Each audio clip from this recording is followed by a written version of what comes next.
안녕하세요. 오늘도 좋은 하루 되세요. 알아두면 도움이 되는 정보를 전하는 쌩쌩 정보입니다. 날씨는 추워지고 자꾸 몸이 움츠러드는 계절입니다. 계절이 바뀌는 요즘 일교차가 커지고 있죠? 두꺼운 패딩을 입자니 너무 오버인 것 같고, 그렇다고 가을 점퍼를 입자니 찬바람이 제법 매섭습니다. 애매하게 지내다가 감기 걸리기 딱 좋은 계절이네요. 오늘은 우리의 생활 습관을 한번 점검해 볼까 합니다. 구독과 좋아요는 영상 제작에 큰 힘이 됩니다. 몇 년 동안 코로나로 인해 외부 활동이 많이 줄었었는데요. 외부에서 마스크를 벗어도 될 만큼 코로나와 상생하는 시스템으로 변경이 많이 되었죠. 건강에 대해서도 많은 생각을 하게 했던 시간이었던 것 같습니다. 우리가 이미 이렇게 생활하고 있는데요. 면역력을 높이는 생활 습관에 대해 알아볼까 합니다. 첫째, 잠을 충분히 자야 합니다. 수면 시 분비되는 멜라토닌 호르몬은 스트레스 조절, 심장병 예방, 생체 리듬 조절 등의 노화 방지와 면역력 상승에 중요한 역할을 합니다. 둘째, 손을 깨끗이 씻어야 합니다.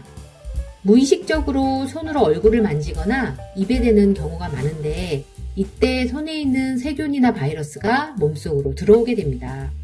손만 제대로 씻어도 감염 질환 중 60%는 예방할 수 있다고 합니다.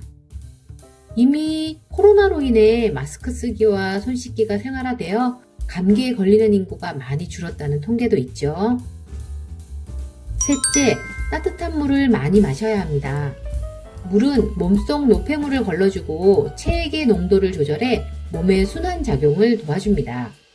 또한 몸속에 들어온 독성 물질을 제거하려면 많은 수분이 필요하기 때문에 적어도 1.5리터에서 2리터 정도의 물을 마셔 주어야 합니다. 체중에 따라 먹는 물의 권장량 계산은 본인 체중에서 0.03을 곱하시면 된다고 하네요. 예를 들어서 50kg이신 분들은 50kg 곱하기 0.03을 하면 1.5리터가 나오거든요. 1.5리터만 드시면 된다는 것이죠. 이때 물을 따뜻하게 데워 마시면 체온 상승 효과도 볼 수 있어 몸을 따뜻하게 하는데 도움이 많이 된다고 합니다. 넷째, 바른 자세를 가져야 합니다. 잘못된 자세는 몸의 순환을 막아 부종을 일으키고 체온을 떨어뜨리는 원인이 된다고 합니다.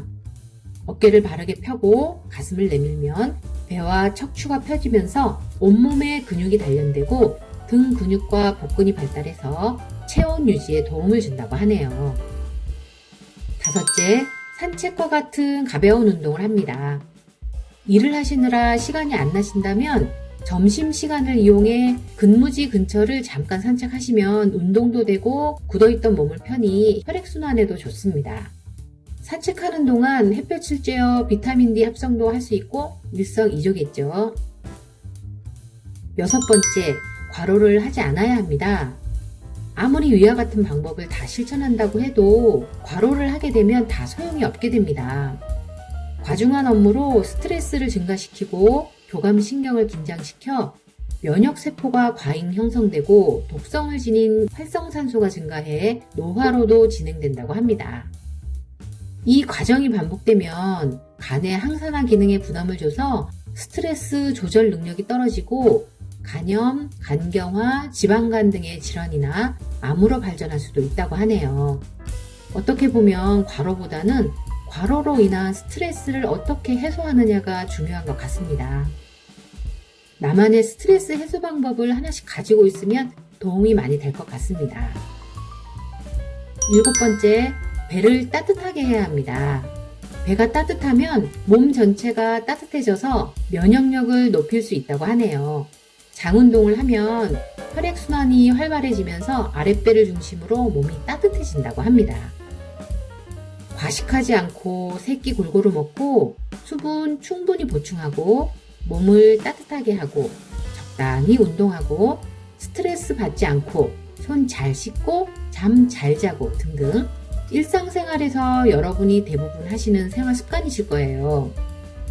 조금만 더 신경 쓰시면서 생활하시면 면역력 걱정 없는 생활 하실 수 있을 것 같습니다. 무엇보다 건강이 최고입니다. 오늘 영상은 여기까지입니다. 시청해 주셔서 감사합니다.